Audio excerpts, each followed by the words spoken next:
Everyone, my name is Riya Tyagi and आज की इस वीडियो में हम ट्रांसफॉर्मर टॉपिक कवर करने वाले हैं। एंड जितने भी क्वेश्चंस इस टॉपिक से रिलेटेड बोर्ड एग्जाम में पूछे जाते हैं वो सभी टॉपिक आज इस वीडियो में कवर होने वाले हैं। Please watch the video till the end. Transformer topic को स्टार्ट करने से पहले सबसे पहले हम समझेंगे कि ट्रांसफॉर्मर टॉपिक में हम क्या क्या चीज़ें कैसे कैसे कवर करने वाले हैं। तो सबसे पहले हम समझेंगे व्हाट इज़ ट्रांसफॉर्मर एंड इसकी प्रिंसिपल क्या है। प्रिंसिपल समझने के बाद हम कंस्ट्रक्शन पे शिफ्ट करेंगे जिसमें हम देखेंगे मेन कंपोनेंट्स क्या हैं इसमें एंड उनकी फंक्शनिंग क्या है। फंक्शनिंग समझने के बाद हम ट्रांसफॉर्मर के टाइप समझेंगे, टाइप्स ये डिफरेंसेस समझेंगे एंड उनको किस किस कंडीशन पे उनको अचीव किया जा सकता है वो देखेंगे। एंड आइडियल ट्रांसफॉर्मर की बात करेंगे। ट्रांसफॉर्मर के लिए जो मेन इक्वेशन है उसको समझेंगे एंड आफ्टर दैट इसकी efficiency, energy losses and applications की बात करेंगे एंड फाइनली हम इसके कुछ न्यूमेरिकल्स देखेंगे जो एग्जाम में पूछे जाते हैं। ट्रांसफॉर्मर एक ऐसा डिवाइस होता है जिसकी हेल्प से हम वोल्टेज को चेंज कर सकते हैं एंड ये जो ट्रांसफॉर्मर होता है ये म्यूचुअल इंडक्टेंस के प्रिंसिपल पर बेस्ड होता है, यानी कि उसी पर ही काम करता है। उस म्यूचुअल इंडक्टेंस क्या कहता है कि जब भी आपका मैग्नेटिक फ्लक्स कोइल्स में चेंज होगा तो उसकी हेल्प से ईएमएफ इंड्यूस्ड होता है। तो ये कहता है हमारा म्यूचुअल इंडक्टेंस का प्रिंसिपल एंड इसी सेम प्रिंसिपल पर ट्रांसफॉर्मर हमारा वर्क करता है। अब वो कैसे करता है मैं आपको कंस्ट्रक्शन की हेल्प से बताती हूँ। ये ट्रांसफॉर्मर का डायग्राम है। इसमें आप क्या देख पा रहे हो, ये हमारे आयरन की थिन शीट्स हैं जिनको एक साथ मिलाकर एक कोर बनाया गया है, राइट। उसके ऊपर ये दो कॉइल्स लगी हैं, left side and right side. Left side वाले को बोला गया है प्राइमरी एंड राइट साइड वाले को बोला गया है सेकेंडरी कोइल। प्राइमरी कोइल को एक एसी सोर्स के थ्रू कनेक्ट किया गया है एंड जो सेकेंडरी कोइल है उस पर एक रेजिस्टेंस लगाया गया है एंड स्विच लगाया गया है, ठीक है। इसमें जो प्राइमरी कोइल है उसको P1 एंड P2 से रिप्रेजेंट किया गया है एंड सेकेंडरी वाले को S1 और S2 से। सेकेंडरी साइड से हम आउटपुट चेक करेंगे एंड इधर से हम इनपुट पास कर रहे हैं, ठीक है।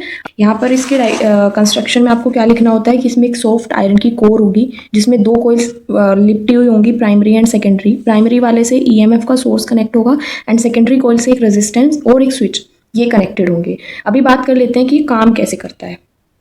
जब यहाँ से हम एसी सोर्स से जब हम करंट पास कराते हैं तो इस प्राइमरी कोइल के अंदर क्या होता है, मैग्नेटिक फील्ड चेंज होता है। ये जो चेंज इन मैग्नेटिक फील्ड है इस कोइल से जनरेट हुआ, ये क्योंकि ये इससे लिपटा हुआ है तो ये पास होगा टिल सेकेंडरी में क्या होगा, यहाँ पर फ्लक्स चेंज होगा एंड फ्लक्स के चेंज होने से ईएमएफ इंड्यूस्ड होगी। ईएमएफ इंड्यूस्ड होने के लिए हमारे पास एक फॉर्मूला होता है that is E -N dφ/dt। यहाँ पर जो N है, N represent the number of turns in your coil, ठीक है। dφ/dt रिप्रेजेंट कि आपके कितना फ्लक्स चेंज हो रहा है। इस तरीके से तो हम इस फॉर्मूले का यूज़ करके हम primary as well as secondary इन दोनों के लिए हम ईएमएफ कितनी इंड्यूस्ड हुई है उसे चेक कर सकते हैं। तो वो कैसे करेंगे, ES एंड EP इन दोनों ही केसेस में चेक करेंगे। तो ES के केस में क्या होगा, -NS dφ/dt एंड EP के केस में मीन्स प्राइमरी कोइल के केस में कितना ईएमएफ इंड्यूस हो रहा है, that is number of turns in primary coil dφ/dt। अब इन दोनों को हम क्या कर लेते हैं, इक्वेशन, ट्रांसफॉर्मर की इक्वेशन निकालने के लिए ES/EP करते हैं। तो जब हम इसे डिवाइड करेंगे तो आपको क्या मिलेगा, NS dφ/dt and upon -NP dφ/dt।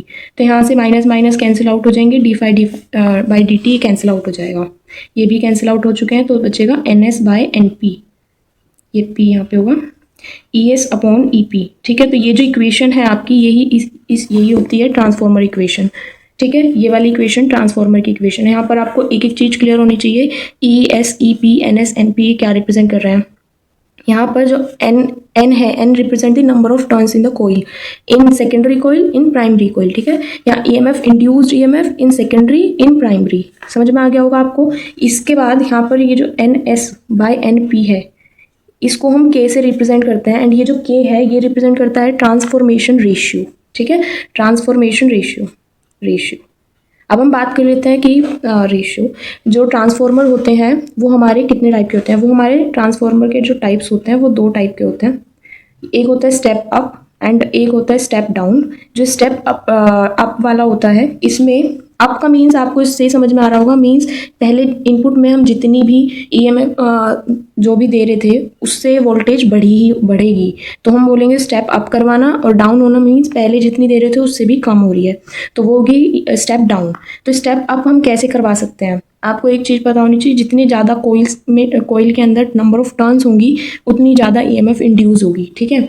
तो अप करवाने के लिए प्राइमरी से हम जितनी भेजेंगे, जितनी नंबर ऑफ टर्न्स होंगी प्राइमरी में, उससे ज़्यादा टर्न्स हमें सेकेंडरी में करनी होंगी तभी, क्योंकि इसमें सेकेंडरी में टर्न्स ज़्यादा हो जाएंगे तो ईएमएफ इसमें ज़्यादा इंड्यूस होगी। तो यानी कि प्राइमरी से जब ज़्यादा इंड्यूस होगी तो स्टेप अप हो जाएगा, और कम होंगी तो मीन्स प्राइमरी से अगर सेकेंडरी में कम ईएमएफ जनरेट हो रही है नंबर ऑफ टर्न कम होने की वजह से, तो वो स्टेप डाउन हो जाएगा। तो यही हमारी कंडीशन होती है step up and step down इनके लिए।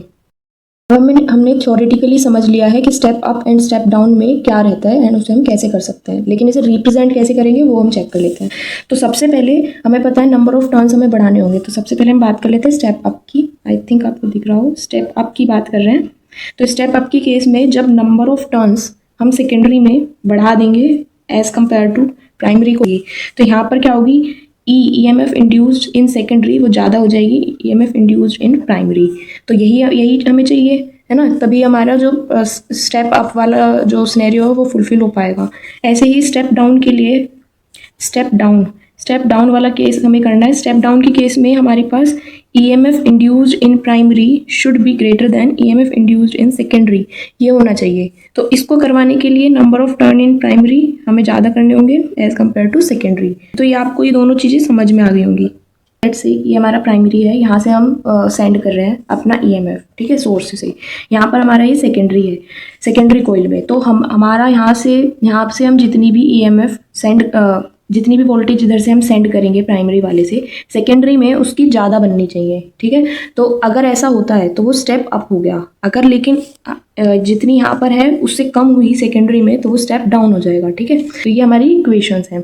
अब हम देख लेते हैं कि हमारे पास आइडियल ट्रांसफॉर्मर के लिए क्या कंडीशन होती है। आइडियल ट्रांसफॉर्मर हमारा क्या होता है, जो हमारा आइडियल ट्रांसफॉर्मर है वो बोलता है कि हमारे पास जो पावर है, इनपुट पावर, वो अगर इक्वल हो गई आउटपुट पावर के, क्योंकि हमेशा कभी भी ट्रांसफॉर्मर में हमेशा कोई ना कोई energy loss due to resistance या फिर आयरन कोर उनके स्पेसिस की वजह से तो कुछ ना कुछ एनर्जी लॉस जरूर होता है। लेकिन आइडियल ट्रांसफॉर्मर ऑल्दो ऐसा पॉसिबल नहीं है, बट स्टिल आइडियल ट्रांसफॉर्मर होता है जिसमें कोई भी एनर्जी लॉस ना हुआ, वो मीन्स अप्रोक्सीमेटली जीरो, ठीक है। तो इसके लिए क्या कंडीशन होती है, इसके लिए कंडीशन होती है पावर, इनपुट पावर जो होगी वो आउटपुट पावर के अगर इक्वल हो जाए। तो पावर का फॉर्मूला क्या होता है, P इक्वल्स टू होता है VI। तो V यहाँ पे EMF है हमारा, यानी कि I in primary and EMF in primary, ये जो है जो भी वैल्यू होगी इनकी वो होनी चाहिए I in secondary and EMF in secondary. अगर ये दोनों इक्वल हो जाते हैं तो वो आइडियल ट्रांसफॉर्मर वाली कंडीशन को मीट कर जाते हैं। समझ में आ गया होगा आपको। जब भी आपको एफिशिएंसी निकालनी होती है, एफिशिएंसी को हम ईटा से डिनोट करते हैं इस सिंबल की हेल्प से। तो वो बोलता है कि आउटपुट पावर जो होगी अपॉन में इनपुट पावर, ठीक है। इस फॉर्मूले के थ्रू पता चलते हैं हमें एफिशिएंसी। ट्रांसफॉर्मर के अंदर कई टाइप से एनर्जी लॉस हो सकती है। तो सबसे पहला केस है कॉपर लॉस। तो इसमें क्या होता है, हमारे जो कोइल्स हैं वो कॉपर की बनी हुई हैं, और वो जो कॉपर की कोइल हैं वो कुछ टाइम बाद हीटिंग इफेक्ट करने लगते हैं। तो वो उसको मिनिमाइज हम कर सकते हैं बाय यूजिंग थिक वायर्स, ठीक है। आयरन का लॉस होता है, जो हमारी कोर, आयरन की कोर है उसमें वो किससे बनी होती है, बहुत पतली पतली, हमने जब आयरन की शीट्स यूज़ करके हम उन्हें जब एक साथ इकट्ठा करके कोर बना देते हैं, ठीक है, उनके बीच में कुछ स्पेसेस बच जाते हैं, तो उसमें एक एडी करंट प्रोड्यूस होता है जो हमारा जो रियल करंट है उसको अपोज करता है। तो उसकी वजह से एक हीटिंग इफेक्ट, मतलब एनर्जी का लॉस होता है और हीटिंग इफेक्ट प्रोड्यूस होता है, ठीक है। तो हम इसे मिनिमाइज कर सकते हैं by reducing those empty spaces. उसके बाद आता है मैग्नेटिक फ्लक्स जो जनरेट होता है वो भी लीक हो सकता है। तो उसको रिड्यूस करने के लिए, उस लीकेज को, तो हम क्या करेंगे, दोनों ही कोइल्स को एक दूसरे के ऊपर वाइंड कर देंगे, ठीक है। उससे हमारा एनर्जी लॉस थोड़ा कम हो जाएगा। अब यूजेस की बात कर लेते हैं। तो हम इसको यूज़ करते हैं voltage regulator for AC and TV। Step down transformer को यूज़ करते हैं फॉर वेल्डिंग पर्पसेस। अब हम देख लेते हैं हमने जो भी इक्वेशंस एंड फॉर्मूला पढ़े हैं ट्रांसफार्मर में, उनकी हेल्प से हम कैसे क्वेश्चंस आते हैं उनको कैसे सोल्व कर सकते हैं, ठीक है। So let's see. न्यूमेरिकल्स की बात कर लेते हैं। तो फर्स्ट न्यूमेरिकल है transformer has efficiency of 80%, it works at 4 kilowatt and 100 volts. If the secondary voltage is 240 volt and then find your primary and secondary current. तो आपको इसमें जो जो चीज़ें दे रखी है पहले उन्हें लिख लो। तो आपको दे रखी है एक एफिशिएंसी जिसको हम ईटा से लिखते हैं 80%, ठीक है। उसके बाद आपको दे रखा है 4 किलो वोल्ट, तो यानी कि ये क्या है, आपकी पावर है। पावर दे रखी है प्राइमरी के लिए, दैट इज़ 4 किलोवाट, जिसको हम कन्वर्ट कर सकते हैं 4 × 10⁻³ वोट, ठीक है, क्योंकि किलो है इसीलिए हमने ऐसे किया है। तो 4000 वोट हो चुके हैं। इसके बाद वोल्टेज प्राइमरी के लिए ई फॉर प्राइमरी ये दे रखा है 100 volt, and if the secondary voltage is तो ES दैट इज़ 240 वोल्ट। ये चीज़ आपको दे रखी हैं। फाइंड करना है प्राइमरी एंड सेकेंडरी करंट। तो आपको जो फाइंड करना है, आपको क्या करना है, IP एंड IS, ये दो चीज़ें आपको फाइंड करनी है।